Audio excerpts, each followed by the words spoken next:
Is he going to be or do any of these things? And he did. And he returned them. One of my favorite books, frankly, is Haggai. And in Haggai, you have the prophet constantly telling the people, consider your ways, because God finally kept his promise in the perspective of the Israelites. And he goes to them, and they come back, and they're building the foundation of the temple, and they leave it for what? Haggai chapter 1. They're living in their paneled houses, while the house of the Lord lies in ruins. And so the people had just missed it. Here is God who has done everything for them. And he kept his promise, and they had him, and then they drifted. And really, when you think about what we're here to discuss tonight, it's the idea of the Lord being the Lord of hosts.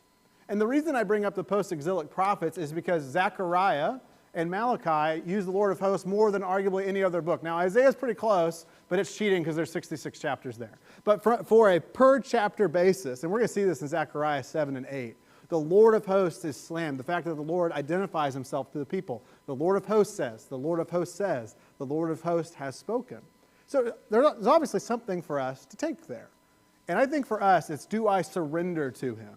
At its base, the Lord of hosts is the Lord, the commander of fill in the blank, the host, armies. You can see in the text to mean angels. You can see it in the supernatural realm at large. The Lord of hosts is the Lord who is complete control and in charge of anything and everyone. And so, if you imagine the Lord of hosts says to you something, that's not just saying God said it.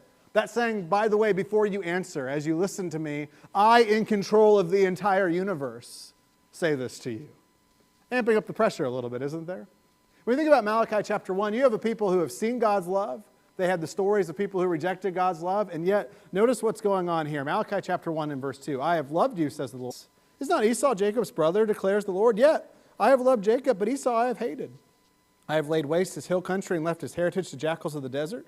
If Edom says, we are shattered, but we will rebuild the ruins, the Lord of hosts says, they may build, but I will tear down. And they will be called the wicked country, and the people with whom the Lord. We think one thing, God